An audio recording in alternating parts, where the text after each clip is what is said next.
Greetings, my movie geeks. After last week's episode of Christmas Vacation, I put it out on Twitter, Facebook and Instagram to vote for the next film.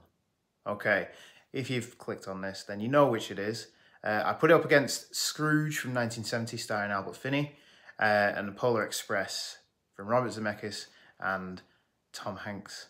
And it was an overwhelming majority that got Polar Express. Don't know why, because the Scrooge from 1970 is fantastic. And I might even throw that review out later in the week.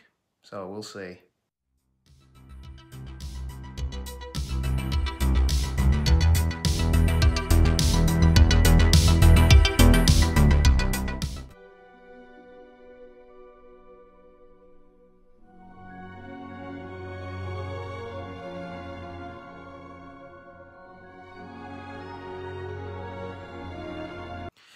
Robert Zemeckis is possibly one of the most underrated directors of the modern age. He consistently makes extremely well-made films, and yet not many people know who he is.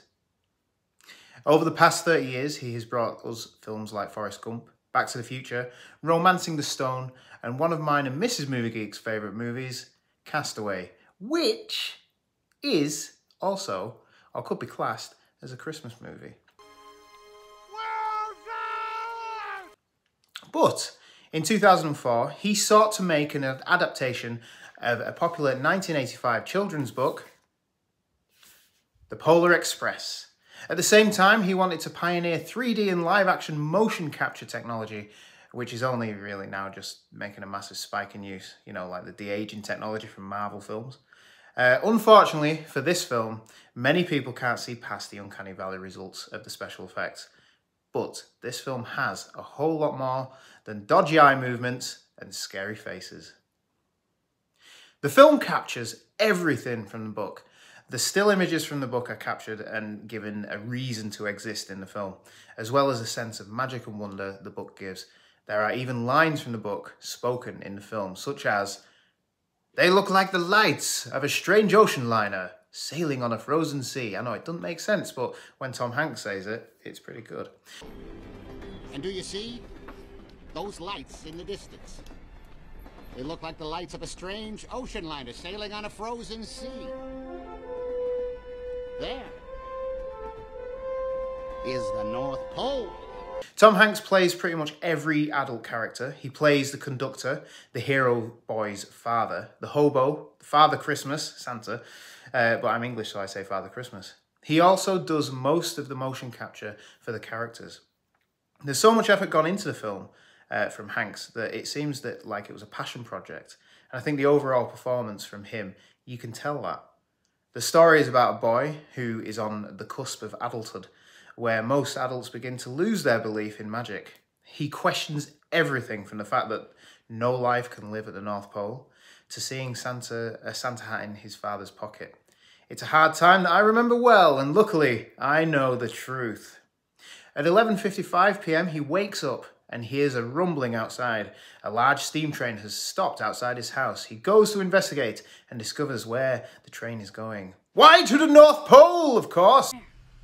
Why, to the North Pole, of course! This is the Polar Express!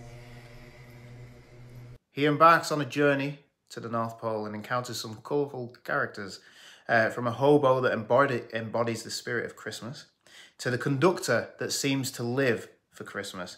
His belief is tested throughout the journey and it becomes an adventure. The book is only short, but contains some beautiful wintry images that include wolves, high mountain peak that seems to go nowhere. And Zemeckis has been able to take those images from the book and give them a reason to exist in the film. A great little scene following a ticket that is blown from the hands of the hero boy and goes on a little adventure of its own. It's picked up by wolves, rolls down a hill into a large snowball, and then is eaten and regurgitated by an eagle, all before finding its way back to the train. It's a great little time filler, and despite being done to showcase the film's 3D aspect, it gives you a sense that there is something watching, or someone watching over everything that happens on the train. Zemeckis brings a lot to the story, but it works in a way that adds to the story. It's also quite obvious when you watch it in 2D that a lot of the scenes were made specifically for 3D. You know, you've got your hand movements and your flashes to the camera. But that doesn't exactly take away from the film. It's exciting and gives you a sense of magic that you want at Christmas. There are moments that seem to repeat themselves, for example, as they go down a very steep track while being strapped to the front of the train. In the world, I suggest we all hold on tightly.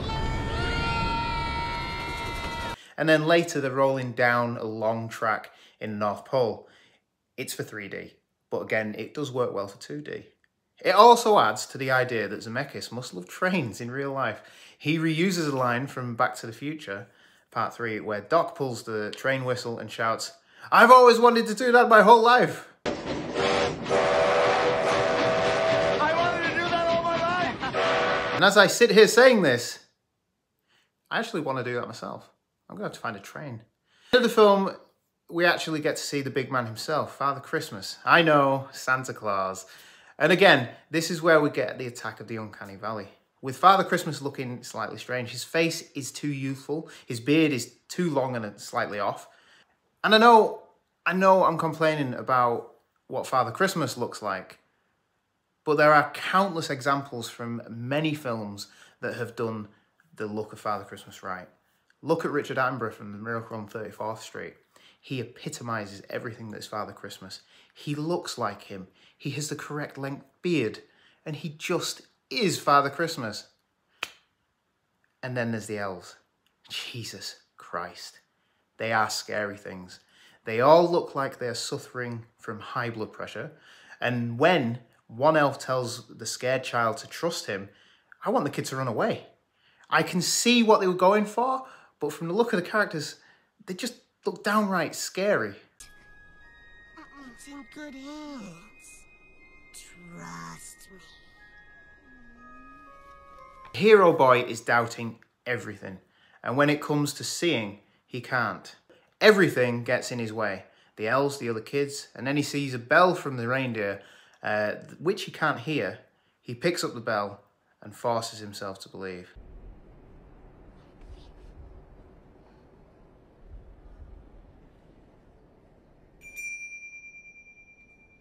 The technology for what Zemeckis wanted to achieve, I don't think was there at this time, although Lord of the Rings was there.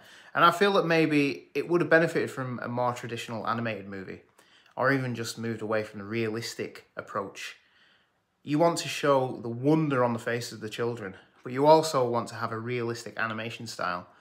But by doing that, you're going to lose the emotion that can be transferred from physical actors or even exaggerated animated expressions.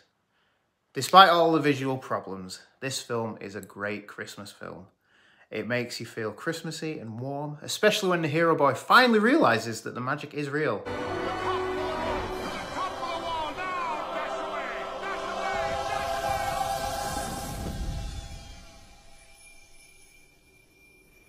Moments that look bad, like the elves in the North Pole, look and sound hideous, but they just add to the quirkiness of the film. The final lines of the film are ripped straight from the book, the last page of the book, and I can't do it justice, so I'll put it right here. At one time, most of my friends could hear the bell, but as years passed, it fell silent for all of them. Even Sarah found one Christmas that she could no longer hear its sweet sound. Though I've grown old, the bell still rings for me, as it does for all who truly believe.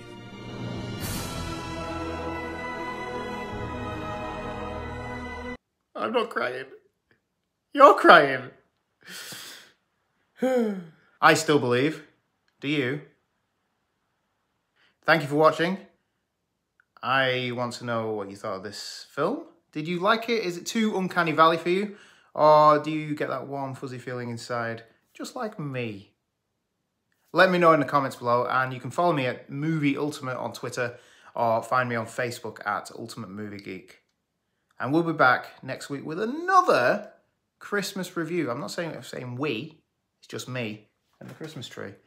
So let's see. Again, I might do Scrooge, but I'll maybe put something out on Twitter and Facebook and Instagram. So, Merry Christmas and we'll see you next week.